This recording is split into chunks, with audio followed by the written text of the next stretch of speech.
ഒരിക്കലും പ്രതീക്ഷിക്കാത്ത തിരിച്ചടിയാണ് UP BJP നൽകിയത്. രാമക്ഷേത്ര നിർമ്മാണവും പ്രധാനമന്ത്രിയുടെ തന്നെ മുസ്ലിം വിരുദ്ധ പ്രസംഗങ്ങളും RLD സഖ്യവും ഒന്നും വിലപ്പോയില്ല. അഖിലേഷ് യാദവും രാഹുൽ ഗാന്ധിയും കൈകോർത്തപ്പോൾ തൊഴിലില്ലായ്മയും വിലക്കയറ്റവും പരീക്ഷാ പേപ്പർ ചോർച്ചയുമെല്ലാം ചർച്ചയായി.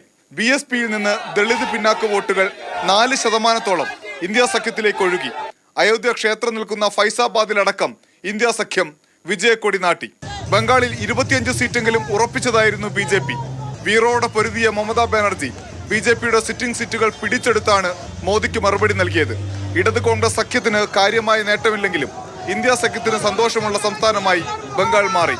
ये चुनाव हम BJP एक राजनीतिक दल, हिंदुस्तान के इंस्टीट्यूशंस, हिंदुस्तान का जो पूरा गवर्नेंस का स्ट्रक्चर है, इंटेलिजेंस एजेंसीज, CBI, ED, ये सब आधी जुडिशरी, इन सब के खिलाफ हम लड़े. കർഷക രോഷം ഉത്തരേന്ത്യയിൽ BJPയെ വെള്ളം കുടിപ്പിച്ചു.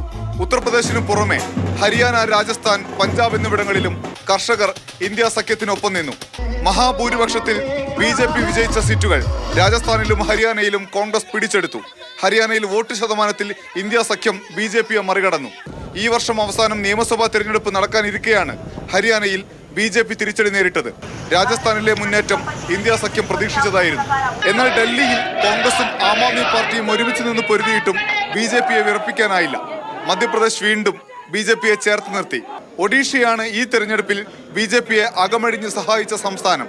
BJD തകർന്നടിഞ്ഞപ്പോൾ ലോക്സഭാ സീറ്റുകളിലും നിയമസഭാ മണ്ഡലങ്ങളിലും BJP വെന്നിക്കൊടി നാട്ടി. ആന്ധ്രയിൽ ചന്ദ്രബാബു നായിഡുവുമായി സഖ്യമുണ്ടാക്കാനുള്ള തീരുമാനത്തെ മോദിയും അമിത്ഷായും നന്ദിയോടെ സ്മരിക്കുന്നുണ്ടാകും. ഇപ്പോൾ സംസ്ഥാനത്ത് നാമമാത്രമായ BJP സഖ്യം സാധ്യമാക്കിയതിലൂടെ കേന്ദ്രത്തിൽ സഖ്യ സർക്കാരിന് ഉറപ്പുണ്ടാക്കുകയാണ് ചെയ്തത്. കഴിഞ്ഞ തവണത്തെ വിജയം ആവർത്തിക്കാനായില്ലെങ്കിലും കർണാടക BJPയെ സഹായിച്ചു. മോദിയുടെ സ്വന്തം നാട് ഗുജറാത്ത് ഒരിക്കൽ കൂടി BJPയുടെ കൂടെ നിന്നു. പക്ഷേ മോദിയുടെ തമിഴ്നാട് സ്വപ്നം അണ്ണാമലയ്ക്കും പൂവണിയിക്കാനായില്ല. സംസ്ഥാനമാകെ തൂത്തുവാരി ജനകീയനായ MK സ്റ്റാലിൻ ഇന്ത്യ സഖ്യത്തിന് നൽകി.